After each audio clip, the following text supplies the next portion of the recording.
Salut tout le monde, j'espère que vous allez bien. On se retrouve oui, pour une vidéo débriefing, du tirage au sort de la Ligue des Champions. Donc ça a eu lieu aujourd'hui. Donc je sais plus où ça a eu lieu encore, je sais plus dans quel pays c'est d'ailleurs hein, pour information. Et donc on va essayer de décortiquer, analyser finalement ce qui s'est passé. On rappelle d'ailleurs que le Paris Saint-Germain était lui en lice pour bien sûr essayer d'obtenir un bon tirage, on va dire ça comme ça. Est-ce que ça a été le cas? Est-ce que justement les Parisiens peuvent se dire qu'ils ont été cléments ou non? Ça sera la question qu'on va se poser. On reviendra bien évidemment également sur les 7 autres matchs qui vous seront proposés également.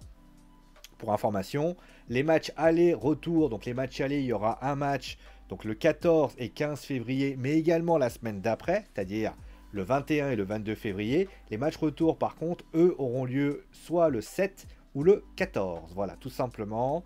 Donc, qu'est-ce qui s'est passé concrètement durant ce tirage? Il n'y a pas eu de couac pour une fois, voilà, on va être très clair. C'est pas comme l'année dernière où il y a eu notamment un petit couac, souvenez-vous de ce qui s'était passé. Là, il n'y a pas eu de couac du tout, et justement, vous allez voir à quel point, il y a une leçon, c'est que quand votre adversaire n'est pas mort, il peut vous tuer, et c'est exactement ce qui s'est passé. Regardez-moi ça, ce tirage au sort, c'est magnifique, voilà cette belle photo. J'en profite d'ailleurs pour remercier la personne sur Twitter qui l'a faite.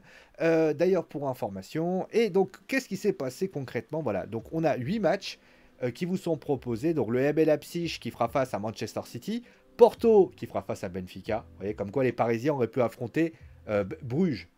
J'ai Porto, n'importe quoi. Bruges qui fera face à Benfica. N'importe quoi. Bruges qui fera face à Benfica. Comme quoi, vous voyez, le Paris Saint-Germain aurait pu affronter Bruges. Et finalement, ils vont devoir affronter le Bayern de Munich. Voilà. Liverpool qui fera face au Real Madrid. Le Milan AC qui fera face à Tottenham. Ensuite, Francfort qui fera face à Naples. L'Inter de Milan qui fera face, eux, au FC Porto. Et le Borussia Dortmund qui fera donc face à Chelsea. D'ailleurs, on peut remarquer la grosse présence concrètement des clubs allemands, mais également des clubs anglais. On notera quand même qu'il y a 3 clubs allemands et quand même 3, on va dire 4 clubs, si je ne me trompe pas, 3 ou 4 clubs, 4 clubs anglais. Il y a 2 clubs italiens et un club français, 2 clubs portugais, c'est bien les Portugais qui sont quand même à 2 clubs. Et enfin, le seul club espagnol, voilà, c'est le petit de la bande, puisque oui, tous les autres clubs voilà, sont soit reversés en Europa League, ou soit tout simplement éliminés définitivement. Alors, qu'est-ce qu'on peut dire finalement de ce tirage au sort? On va commencer par là, avant de rentrer bien sûr sur le Paris Saint-Germain qui fera donc face au Bayern de Munich. Déjà, on peut citer quand même, comme je l'ai dit, qu'on aura quand même des matchs intéressants. J'attends vraiment de voir le match entre Bruges et Benfica.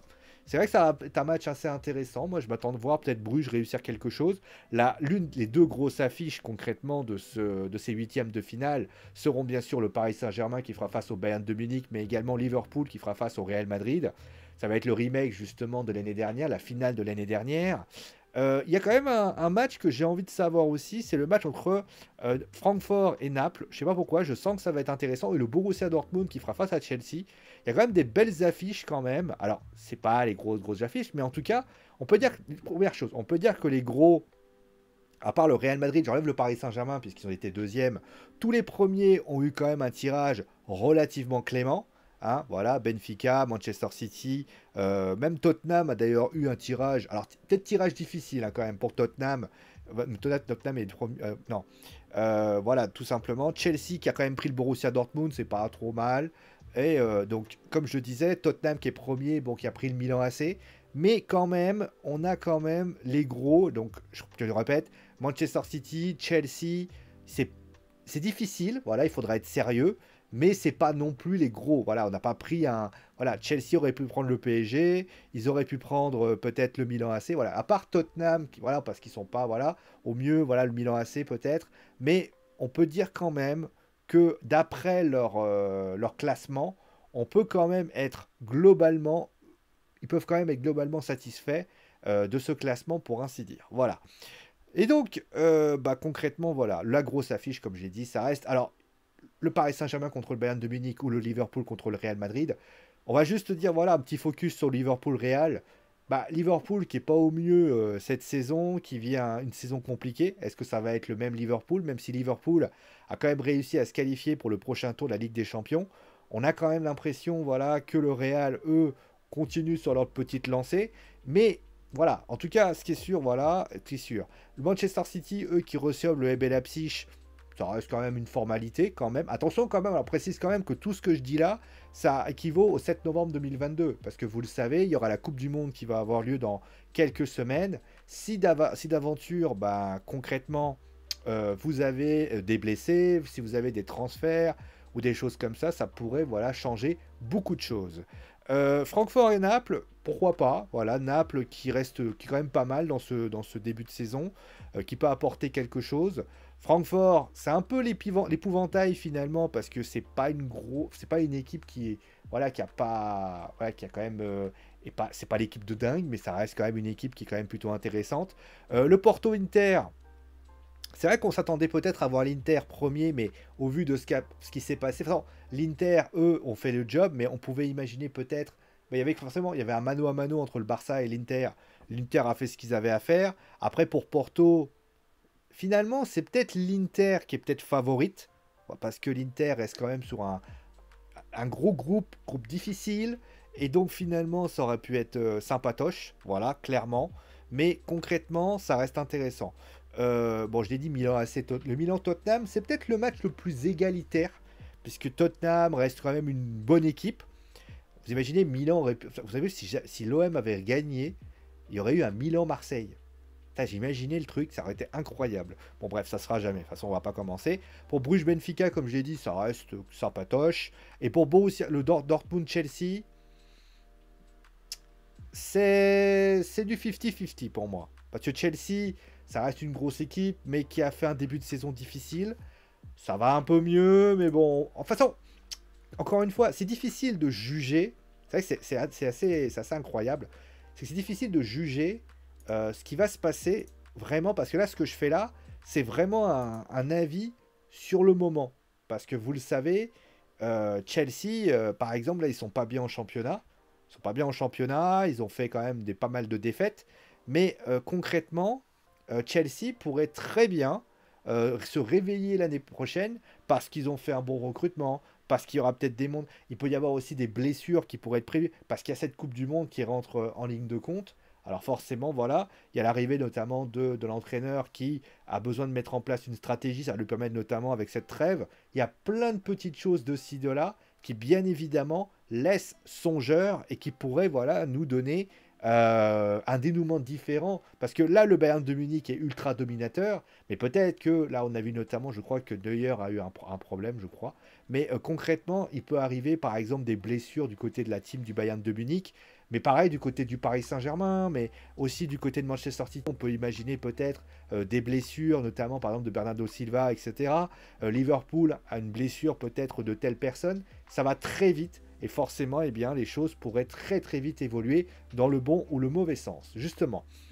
Bah justement, on va parler peut-être, voilà, on va remettre ma cam originale. On va parler maintenant, eh bien, forcément, du Paris Saint-Germain, qui fait donc face au Bayern de Munich. Alors, bah, le problème, c'est que le Paris Saint-Germain avait quand même pas mal d'équipes qui étaient quand même assez sacrément corsées.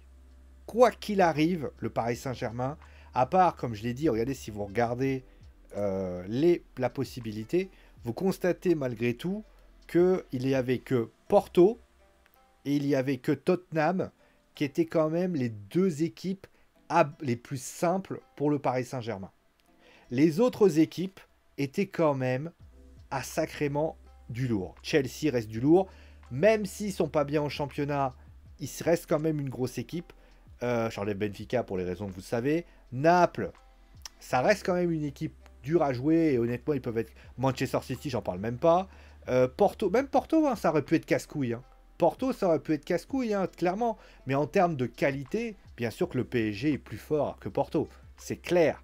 Mais en tout cas, voilà. Donc il y avait quand même possibilité de prendre un gros.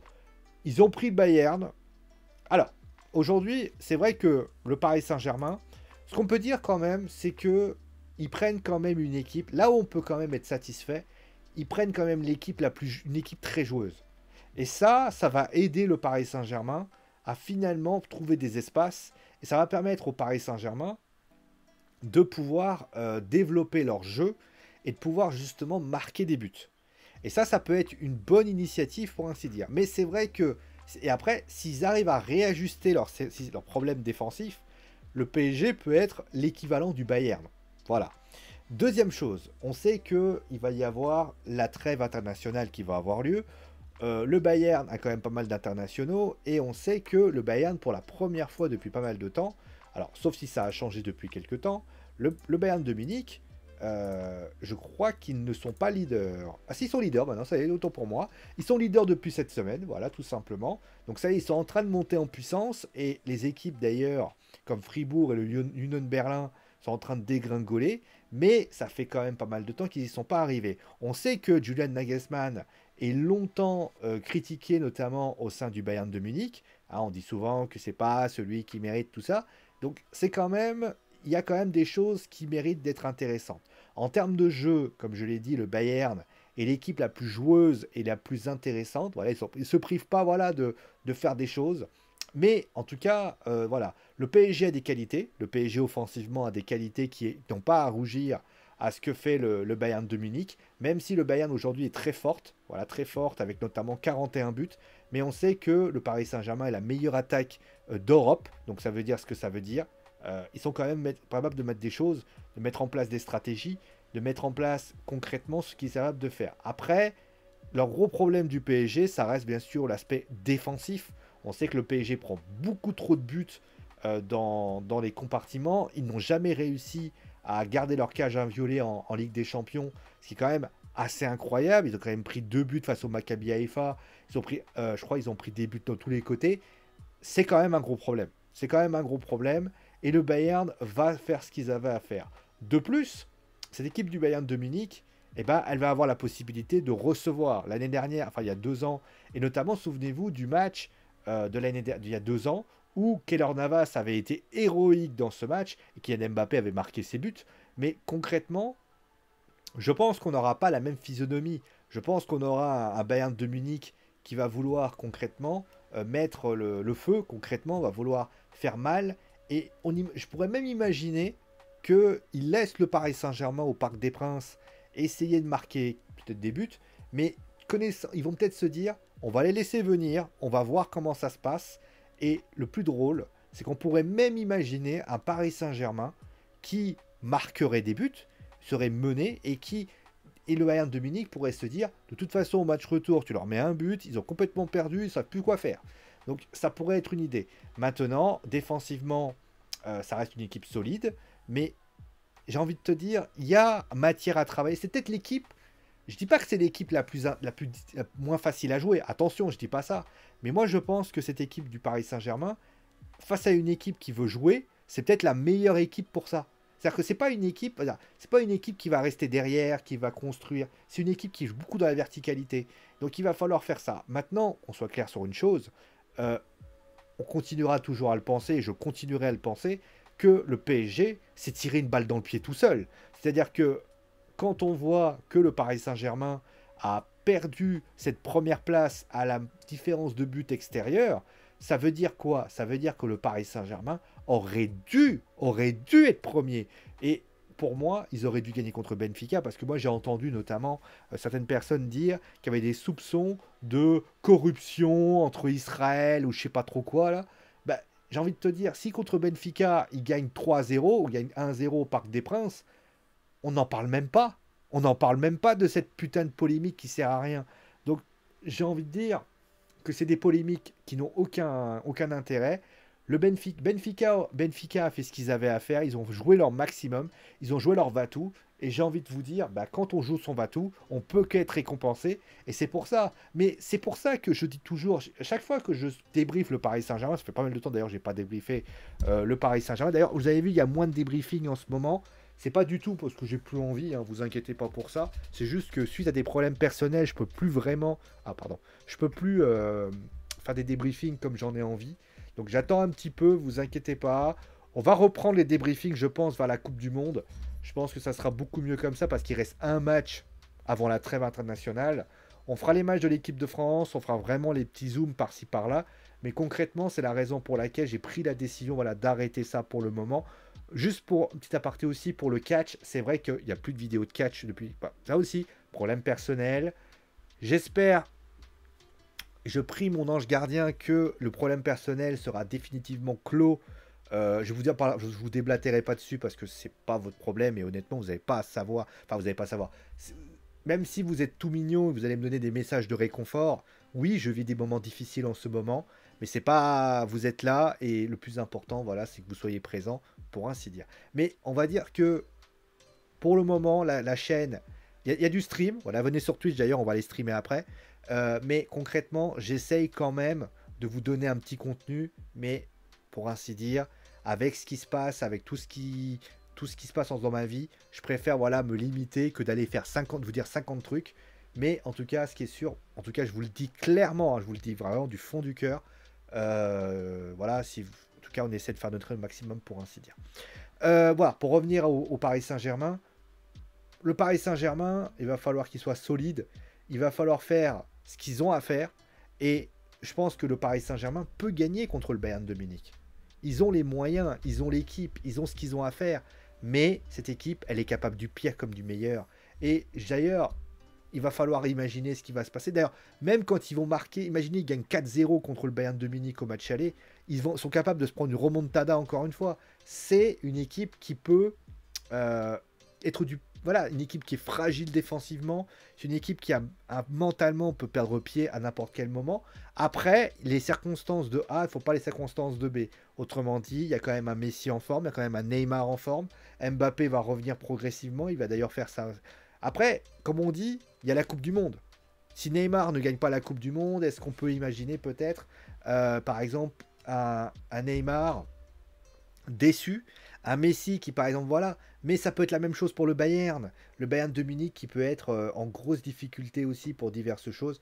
C'est très aléatoire et dans cette histoire là bah, on n'est pas bien évidemment à l'abri de surprises voilà et concrètement non, il n'y a rien du tout de cancer. Qu'est-ce que c'est que cette histoire? J'avais vu ça sur Foot Mercato en plus. Oh là là là là, les fake news pour ainsi dire, je vous jure, c'est quelque chose de pas mal. Hein. Si je tape ça, qu'est-ce qui se passe? Ah non, c'est juste une information comme quoi il avait été souffert d'un cancer de la peau, etc. Ok, bon, je croyais qu'il avait un cancer, je me suis dit, tiens, voilà. Mais concrètement, voilà. Et concrètement, on verra ce qui se passera. On a vu ce qui s'est passé durant la trêve. Surtout que les joueurs, quand ils vont revenir, ils vont pas avoir une trêve internationale, ils vont pas avoir une trêve hivernale comme ça se passe. Là, ils vont devoir redémarrer tout de suite. Il va y avoir un Boxing Day, notamment en Ligue 1, ce qui est assez inédit, c'est jamais arrivé auparavant.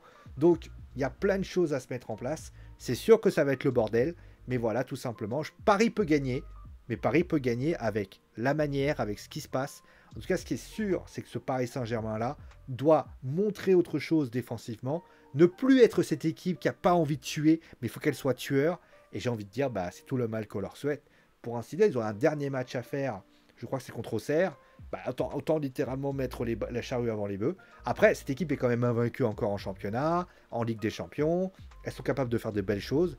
Mais, parce qu'il y a un mais, c'est à eux de décider de ce qui va se passer. Voilà. Voilà un petit peu ce que j'avais à dire sur ce qui s'est passé dans ce tirage au sort. Alors, il y a eu le tirage au sort également des barrages, parce que Rennes a aussi trouvé le chic de faire n'importe quoi.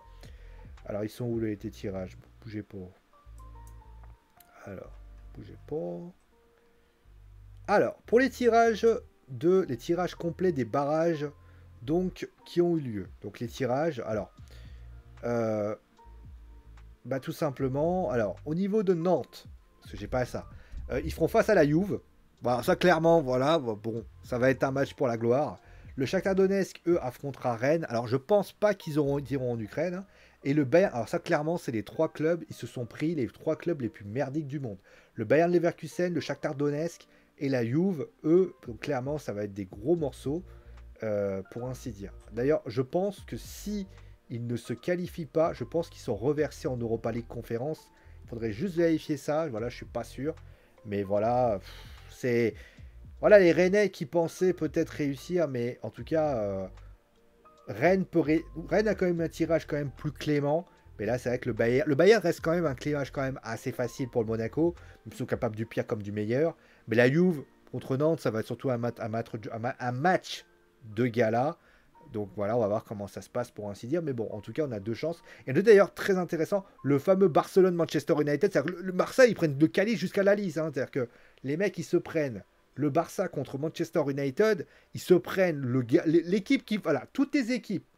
Elles ont pris, l'Ajax, elle a pris le Union Berlin, le Sporting, ils ont pris Midtjylland, Séville, ils ont pris le PSV Eindhoven, et bon, après la AS Roma, ça aurait pu être un peu chiant, mais non, le Barça, ils prennent Manchester United, un Manchester United, avec notamment le truc qui revienne bien et tout. Ah, quand t'as pas de chance, hein, clairement, hein. Voilà, pardon, je viens de postillonner sur mon micro. Allez, merci en tout cas d'avoir suivi l'émission. Portez-vous bien. En tout cas, si vous avez aimé, mettez un pouce bleu, ça fait toujours plaisir. Bien sûr, montrez ça à vos amis si vous avez. Commentez avec respect, bien évidemment. Et je précise pour votre information, pour terminer avec ça, que je serai sur Twitch tout de suite. Et donc, si vous avez envie de suivre, de parler justement du suite, de faire un happy end, etc., je serai là. Et vous savez quoi, on discutera de tout. En tout cas, merci à vous tous. Gros bisous tout le monde. Et son animaux, parce que j'ai dit. Prenez soin de vous et ciao.